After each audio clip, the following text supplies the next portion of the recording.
Is cancel culture ever actually successful in canceling?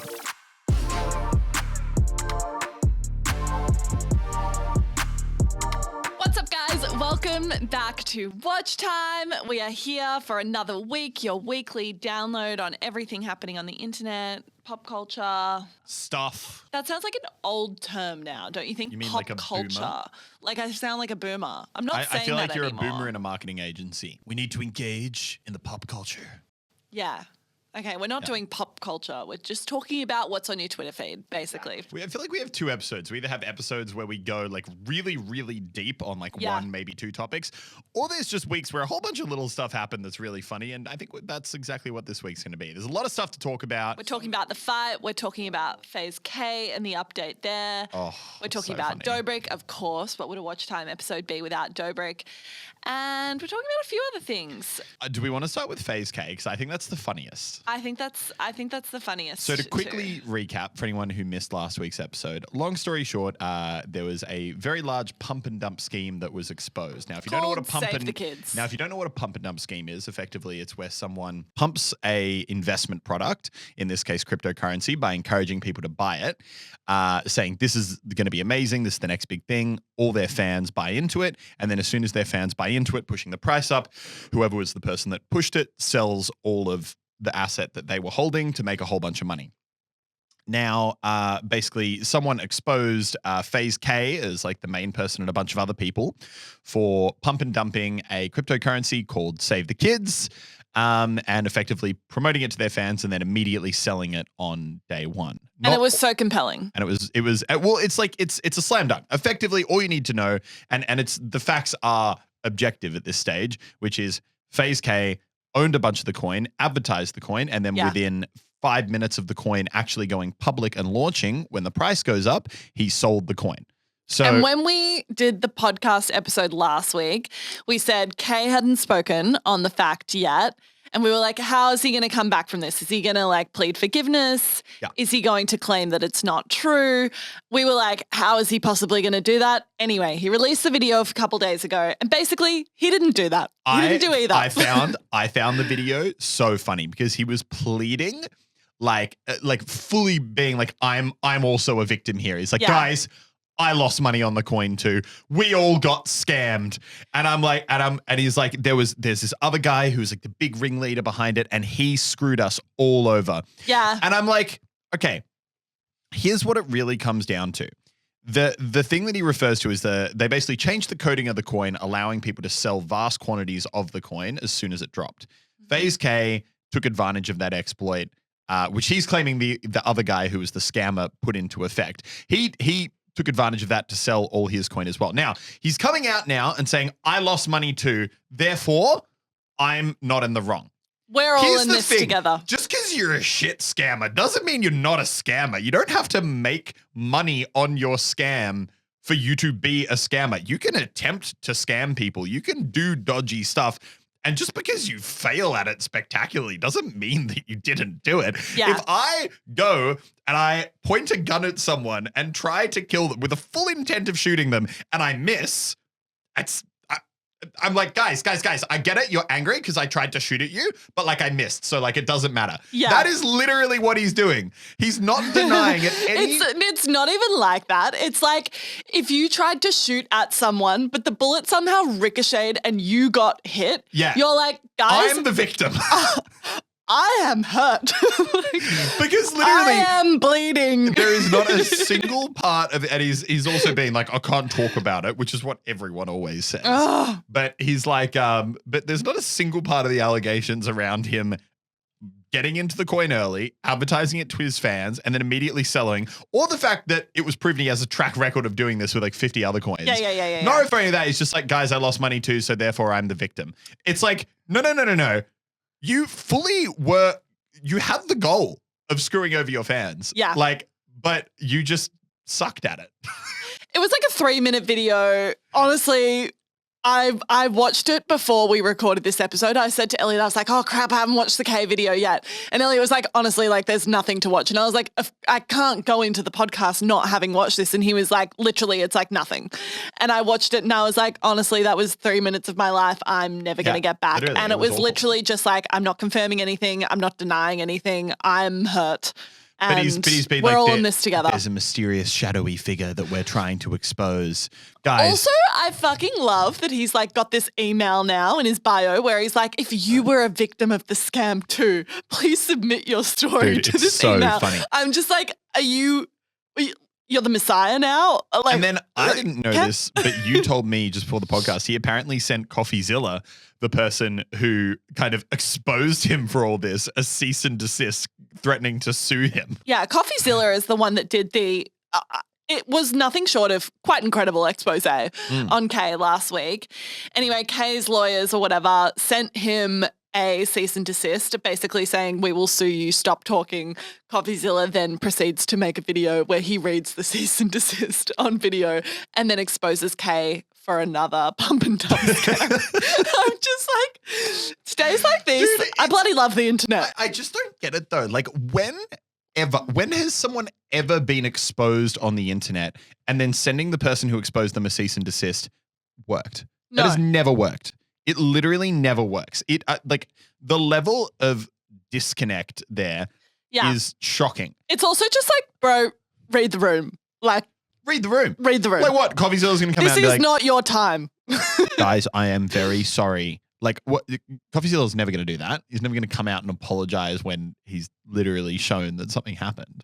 I don't know. The outcome there, very, very strange. And doesn't make Kay look any better. No, doesn't make him look better. And then I think it's also very interesting that off the back of the Save the Kids stuff and so many other influencers coming out being like, oh, that's so awful what FaZe K did. I can't believe he did that. I would never. Everyone is turning around being like, bro, you literally promoted a pump and dump cryptocurrency 3 months ago. Like people are pointing out Logan Paul did one. People are pointing out that FaZe Banks did one. Like there's so many, like the hypocrisy is hilarious. I feel like it's everyone on the bandwagon and, you know, it's everyone out for themselves until something goes wrong. And like, I don't know. That's why I'm a big fan. Like those in glass houses shouldn't throw stones or whatever that's saying. I'm like famous for getting sayings wrong. People in glass houses shouldn't throw stones. That is the correct saying. That is the correct saying. Like that is so true in influencer culture. I think that's why I'm like really, I don't know. That's why I'm like not a big person on the cancel culture thing. I'm just like, people will make mistakes. And when people have big microphones and large audiences, like it will happen. No one's really immune to it, especially as the way times change and, you know, what's acceptable at one point in time is no longer acceptable at a later point in time, which is a good thing. People become more educated, shifts, changes, all that sort of thing. But I don't know. I'm sure I could say something or do something or you've done or said something in the past that like everyone messes up at Everyone times. messes up. It's just fully about like, just go out, own it. Be like, yes, that was really bad. And hopefully it's something where you actually have changed as a person and that's not at all you anymore. And that's not going to actually reflect on who you are at the time, in which case I'm all for people making mistakes because everyone makes mistakes. And being able to move past it. But going out and after trying to scam your viewers and saying, I'm also the victim here, I don't think that's the right way to go about it. That's the thing, like people like people more when you can accept and admit you're wrong. Yeah, fully. I don't know, like I think like sometimes if we have disagreements or something, like sometimes we'll just be like, yeah, you know what, I fucked up. Or like. I've never fucked up. I'm perfect in every way. Flawless. Honestly, this used to be a major tense point for Elliot and my relationship when we were teenagers. When we were kids. Elliot could not admit that he was wrong ever. Debating captain was switched on at all times. The sky is blue. Is it blue though? I remember I would like call my grandma and I would just be in tears and I would be like, he's so annoying. Like he's so annoying. All right. So anyway, guys, we've got a lot of interesting topics to cover today that are not about how I was an argumentative teenager. And I think the next up one that I'm super interested in is, and is also just generally very cool, is 100 Thieves x Gucci. 100 Thieves and Gucci. This is sick. Now, there's been a couple of other big brands that collabed, and I forget what it was, but was it Gucci or was it another high-end designer brand that collaborated with, Yeah. I forget, one of the big esports organizations though, and they did a watch. Damn, we should Google that. I'm going to Google it But quickly. 100 Thieves announced that they are doing a collaboration collection with Gucci. It's their first collaboration. 100 Thieves is obviously really known for their merch and the quality of merch that they do. That's always been their thing. It was Gucci as well. Gucci did a collab with Fnatic and they made a watch. Gucci is like in the gaming world. Yeah, I find it so They do these interesting. little collections and they're sick. I wonder, like, if for them it's kind of like a no-brainer because I'm guessing they don't really advertise on their end the collab quite as much. It's much more the esports org being like, we're collabing with Gucci. So it's kind of free advertisement for them. But I also do find it really interesting that you have these really high-end luxe designer brands that are kind of willing to pair their brand, their very high-end brand, with an esports org.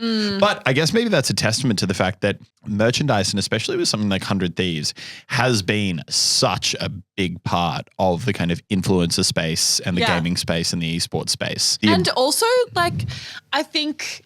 kind of goes back to this conversation that I feel like we had like a year ago where it was like fashion and like high end is merging more and more with gaming now, especially with like influencer culture and that sort of thing. I feel like there's a huge shift to this like aspirational element and creators wearing or positioning gaming as like this high end thing is kind of like a full 180 kind of whiplash elastic band from like a perception where gaming would have been maybe the opposite of that like a decade ago.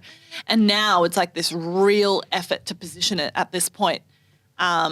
And I think this is maybe just an additional expression of that. And maybe they see the purchasing power of gaming as a genre. Gaming audiences in general are a little bit older. They're known for having a little bit more disposable income. Like maybe these fashion houses see the ability to kind of tap into that as a really targeted audience and they want to make use of it. But I'm excited to see the collection. They haven't actually released what any of it looks like yet. I thought they did.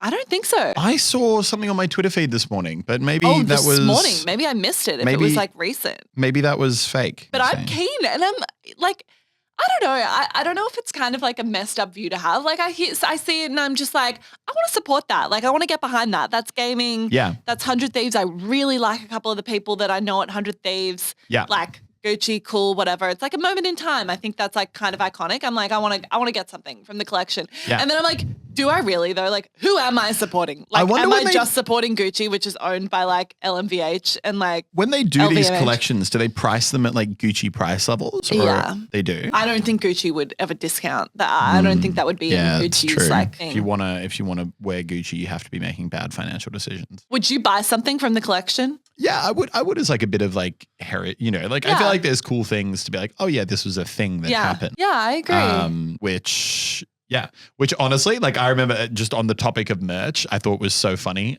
when obviously we've talked about the whole Frenemies breakup, the podcast that kind of fell apart because Ethan and Trisha kind of had a falling out. But I thought it was so funny when that breakup happened. Ethan was there. He's like, oh, and we've just ordered all this merch. Like, what's going to happen to all this merch? Now I'm stuck with all this product. I was like, bro, are you like... You're not this dumb. Like you know that merch is going to sell 50 times more than it ever would have before because that is now like the giant blow up merch drop of Frenemies. Yeah. Like that's going to sell like hotcakes. Yeah. And he talked about it so much. He was like, oh, but the merch that we're now stuck with. And Trisha was like, yeah, I feel bad because I've stuck Ethan with all this merch now that has no purpose. I'm like, Ethan's what are you talking about? You're rich. Anyway. So funny. And it did sell out. Did you see? Sold out in like a minute. Amazing. Sold out so fast. I think this stuff is like great. I'm not a big controversy person myself. I'm not into that. But I mean, it does make for amazing entertainment. But it is fun. and you look at the internet and you're like, literally, that's what it thrives off. Yeah. crazy. Also, big news this week was the big fight between Conor McGregor and I forget the other guy's name, which is probably why Conor McGregor got $20 million and the other guy only got one. Did he? Yeah, that actually, I saw that leak out apparently today that Conor got 20. Oh, don't get me wrong. The other guy, incredible fighter. I'm sure he will be a giant name. And I'm sure to a lot of people he is a giant name. Just me personally, I don't super follow him. I feel like fighting and like UFC in particular actually really does feed into internet culture. And like, it's interesting because before we started talking about this topic, we were like, oh, is this really like a watch time topic, like talking about the fight? And I know like a lot of you guys that responded online were like, oh, talk about the fight, talk about Addison, like whatever. And I'm like, it's not really internet culture. But then again, I'm like, I log on to Twitter.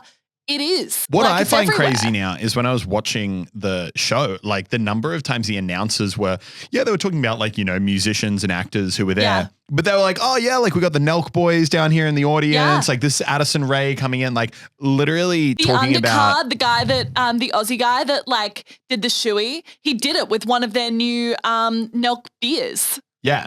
Like the amount of like the fact that now influencers, YouTubers, TikTokers, all that kind of thing are literally being mentioned in the same sentence as movie stars and Kourtney musicians. Kardashian.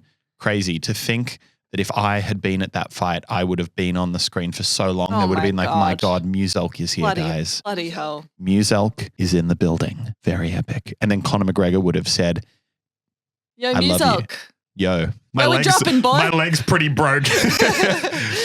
Yeah, it didn't go well. I think I just think it's really interesting how like all entertainment is way more leaning on influencer culture now than they ever have. Yeah. And I think that was really interesting. Like obviously the UFC brought in Addison Rae to do a little bit of broadcasting, which was like semi-controversial on Twitter, kind of ridiculous. And I mean, I think it feeds into what we're going to talk about cancel culture. But she did a tweet and it was a cute tweet. I thought it was like pretty. 4 years in journalism school for like, this. Sorry, 4 months. Yeah. She's like, I studied for broadcast journalism for 3 months to get this gig. It was like a swipe at herself, basically saying that like she knows she doesn't deserve to be here. Her dream was to do broadcast journalism and now suddenly she's got a gig at the UFC because she's an influencer, not because she actually studied. It was like, and everyone's like, how dare you take this job from people who've actually studied journalism? Don't get me wrong. All power to people who like want that role and want to get that role. But at the end of the day, the fact is it's a show.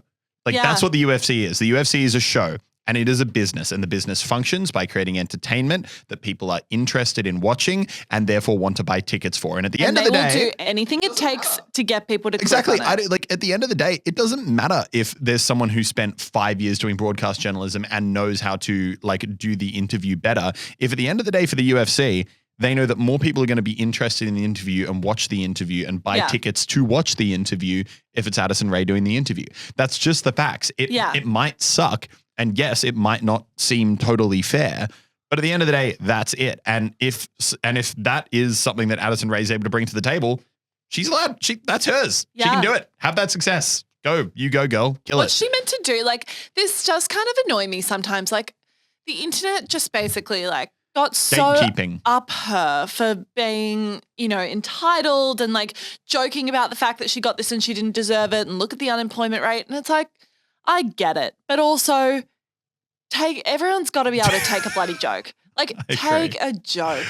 Yeah. Honestly, she didn't take that job from anyone in broadcast journalism. I promise you she didn't. She got the job because she was going to get the views. And the UFC doesn't care about her experience or lack thereof. They're there for the views. And I just think like, bloody hell, she's a 19-year-old girl. She's gone from like being an absolute nobody 2 years ago, which is totally fine, to being one of the biggest, most well-known names in the world in like 2 years. She's getting offered all the opportunities in the world. What, you want her to say no to them? What's she meant to do? The UFC comes to her and they're like, hey, you want to come and like do some broadcast journalism for us for a day or two? She's meant to say, oh no, I actually don't deserve it. You should give that job to no, come on. Act like That's you cool wouldn't say yes opportunity. if you weren't in the same Exactly. place. Act like you wouldn't say yes. Everyone you would. loves to go out there and criticize that kind of thing. I just Everyone would think do it's that. like, Bro, UFC comes to me and they are, well, actually, I was was going to say, the UFC, I was like, NASA comes to me and asks me to design a rocket. I'm like, that sounds cool. I'll do it. Then I was like, no, that's actually a severe safety hazard. I would not do that. I'm not experienced. Also, NASA will never come to you and also, ask you to NASA would design. not do that. The point being, though, if a cool opportunity comes up, and it's Okay, like you can't this. be like, oh, someone else would have enjoyed that opportunity as well though. Therefore, you're not allowed to do it. That's A AAA ridiculous. game developer comes to you and says, "Hey, we want your help designing a game." What are you going to say? Hell sorry, yeah. no, I'm not qualified. Like, I have not studied game design, and a lot of people have. So you should give that job. He's not taking the job from a game designer. The reason they would want him on board is for reasons very different to why they would want an actual game designer. Yeah, I could make a good game. I think you could make a good game, actually. I think, Thank you. well, I also think no, there's a that lot. was unnecessary. We can leave it. We can just leave it at that. I think you would make a good game. Can move on. I think there's a bit more to it than. No, I could definitely Elliot's make a good game. I have played some Fortnite in my time. And let me tell you, I have pointed and clicked on some people in some shooter video I've played games. some games. Oh boy. But I think we were going to segue from Addison Rae and everyone kind of getting angry about broadcast journalism back into a topic that I feel like comes up so often on this podcast, and I hate it. And the whole reason that it keeps coming up is the very fact that we don't want it to come up anymore because it's dumb and it shouldn't be as much of a thing, which is the whole cancel culture. And actually the fact that I think what's interesting today is I think how we're going to frame it and what we're going to talk about is the fact that is cancel culture ever actually successful in canceling? Because recently we've now seen David Dobrik make his return. Everyone's kind of like, I think episode 1, there was a bit of conversation like, and then now it's kind of like, no, okay, it's He's just back in the swing. He's got it's a Discovery happening. show. It's Shark Week. We're James doing Charles, sponsorships. like all that kind of thing. Like there's a lot of people who are back. I think it's kind of similar to what we said last week, where it's like the internet has a short memory. And you know who I'm thinking is treatment. the only person that I can think of in recent times that has been cancelled and has not come back? Shane Dawson. Yeah, I was going to say, I thought you meant Shane. Shane. God, don't be But wrong. also, Shane hasn't made the effort to come back. And I think that's a really interesting thing is it's like, who has been cancelled and they've tried to come back and it hasn't worked? You know why?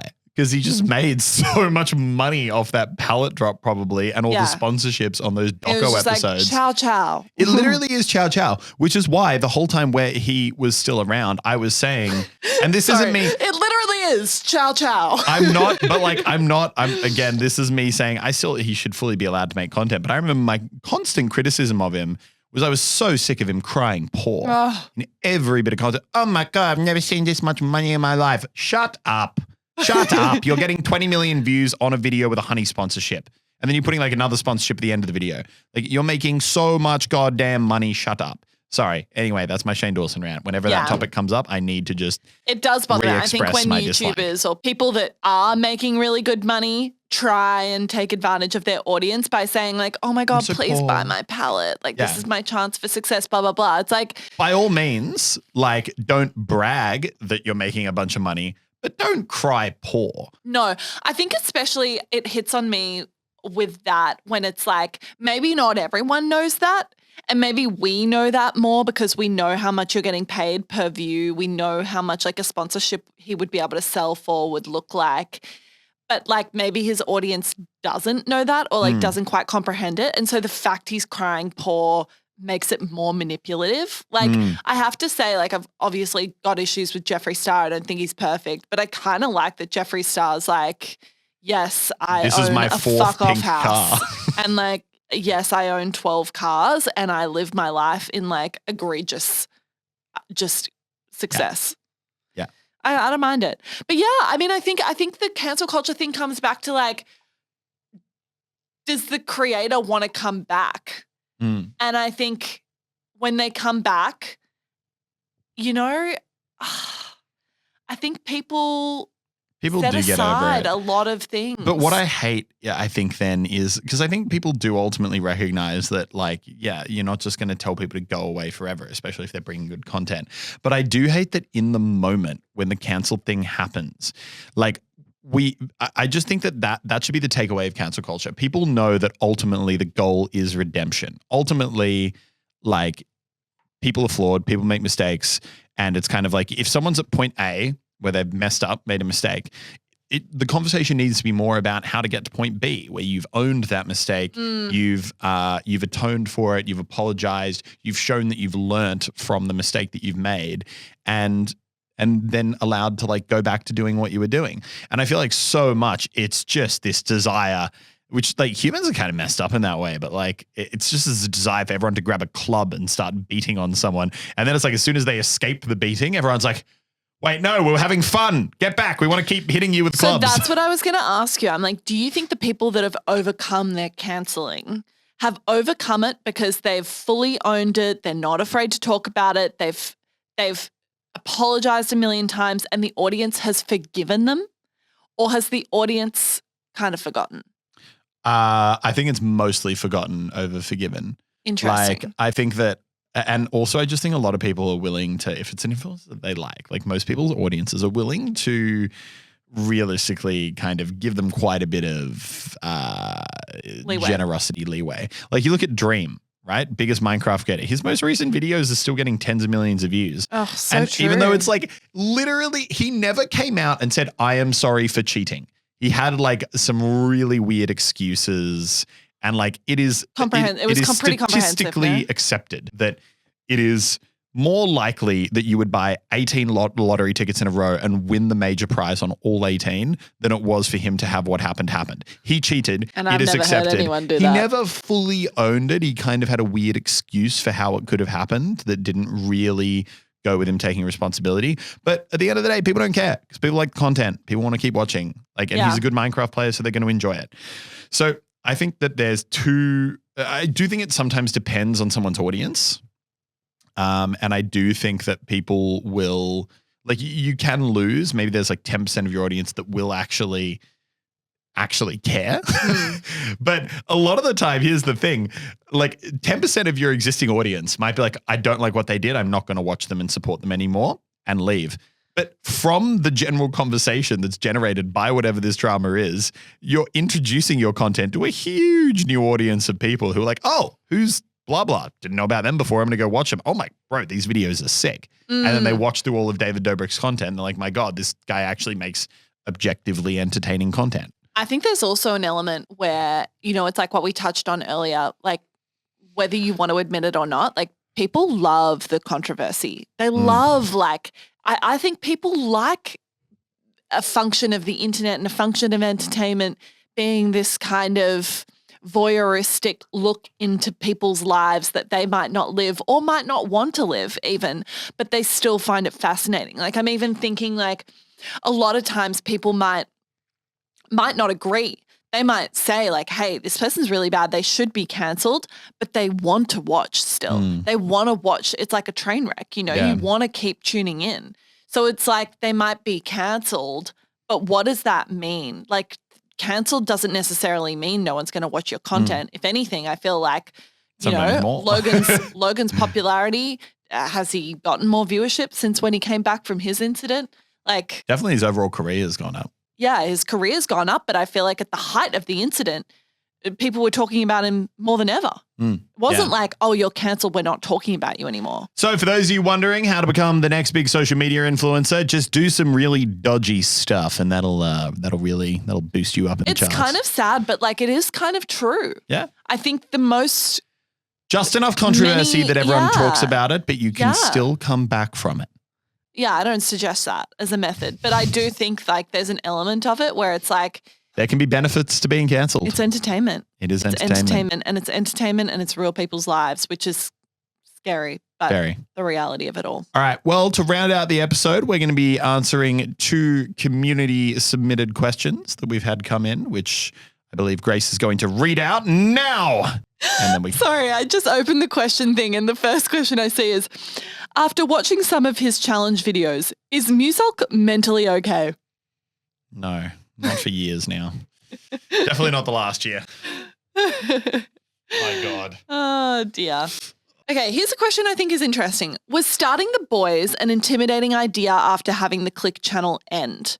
So for those of you that don't know, we did the Click channel. I feel like most people that listen to this know it was super successful. We had a bunch of our talent all in a big house in Sydney. It was like the fastest growing YouTube channel in 2018. It was amazing. incredible experience. It ended like, a year and a half ago now? Yeah. And then about a year ago, we started a new channel called The Boys with 5 of our other guys that we work with. They're like the 5 biggest VR channels in the world. They're such great guys to work with. And I think that's a really interesting question because I don't think it was intimidating. I think if anything, I was really excited about it. I was admittedly scared and I was sad when the Click channel ended. Like, to be real, I was really sad. It was an amazing time of our lives. Like, I felt as though it added so much. I felt like it was quite defining for us in terms of what we were capable of. And I was worried that if we started something again or tried to do it again, maybe it wouldn't work. Maybe we just got lucky and whatever. So that bit for sure. But I feel as though those feelings were more around when the Click channel was ending. I think what was really exciting about The Boys and starting The Boys after we ended the Click channel was I also felt like we learnt so much. Yeah, there were really, really good learnings. Huge learnings from doing the Click channel that I was like, oh my God, it's like we get the opportunity to do this group thing again with all of this extra, like a cheat code as to how to do it. Yeah. And I also think very just like people dependent. And it gives me it like, and I say this to people all the time. You look at almost every single group channel across the internet. So few make it more than a year or two. Yeah. Because it's very, very easy. And I do think this is largely what happened with Click for just like a slightly negative mindset among 1 or 2 people to develop that then it really does spread like a cancer. Like one person's not motivated in a shoot because of whatever reason. Maybe they just had a bad week or maybe they're not happy with someone else or whatever it is. And then all of a sudden for everyone at the shoot, that shoot is suddenly not as fun, not a good vibe. And then that means next time it comes around to do a shoot, everyone's like, oh, the last shoot wasn't fun. And then it kind of can create these like spirals out of control with mindset. I think that with The Boys, we, and with what we came out of with Click, had a lot of really good learnings as to how to kind of avoid those situations happening. Yeah. And then also, I think it was just good that The Boys had already been recording together for a while. When most of the Click stuff came together, that was kind of the first time any of us had really recorded that much as a group. Yeah. Whereas The Boys, I think, already have a really good dynamic. They know that they all vibe off each other. They already know, how to deal with when one person's in a certain mood. And I think that's definitely really helpful too. But you're right. No, to answer the question, definitely a little bit intimidating, but also exciting. And if something isn't scary, then it's probably not worth doing. Yeah, 100%. And I think I love all those guys so much. They're so great. All of them are also really like very mature about what they want to achieve in their careers. Like they're so fun. They genuinely love what they do, but they're also like, this is our job. And they know it's a job and they take the responsibility that comes with that, I think. And so things still happen, things don't run to schedule or they do run to schedule or whatever. Like that's just creators, that's life. But I think for the most part, all of them are extremely motivated about what they're aiming for and what they're achieving. And they all have like this laser focus on what they know they're capable of and they're prepared to put in the work to get there.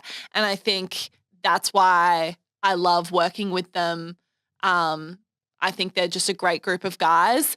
And then I think also like internally, the team working on The Boys is really, really strong. Like Hayden, who's our lead editor on The Boys, and really like an editor isn't enough of a title to, give him because he does so much. Producer, content man. But I think he's also like extremely passionate about the brand. Yeah. Really gets everyone it. Just loves like, it. Yeah. Everyone's excited to work on it all the time. And I think that's the key.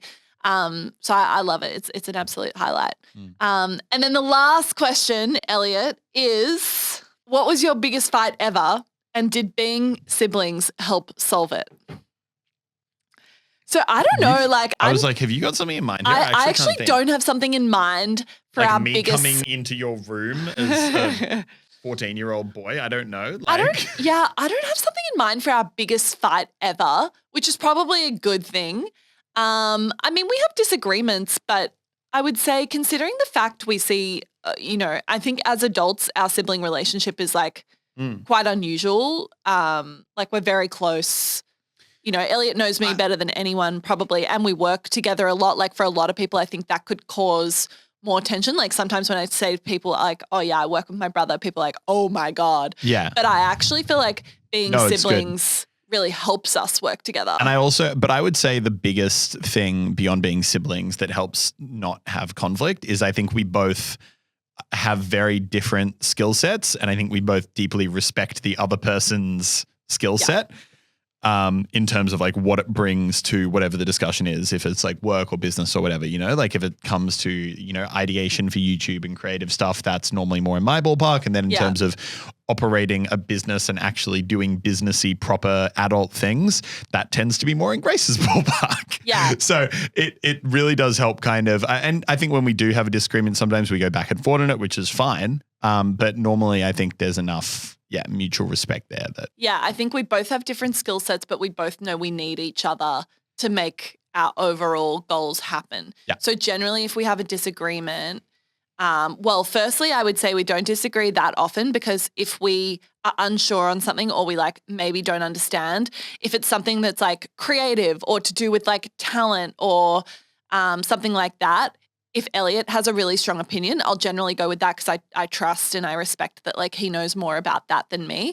Whereas I think if I feel really strongly about something on like a process side or a people management side or whatever, like he'll generally agree with me. Yeah. And but I think on the whole being siblings, I think is a good thing because ultimately at the end of the day, I have no fear or underlying feeling or anything that Elliot's ever going to try and like screw me over or get one up on me or whatever. Because it's like at the end of the day. That's what she thinks. At the end of the day, like we're going to be siblings. Like we're going to be family for the rest of our lives. Like Stuck. Probably longer than what Click will be, whatever Click is.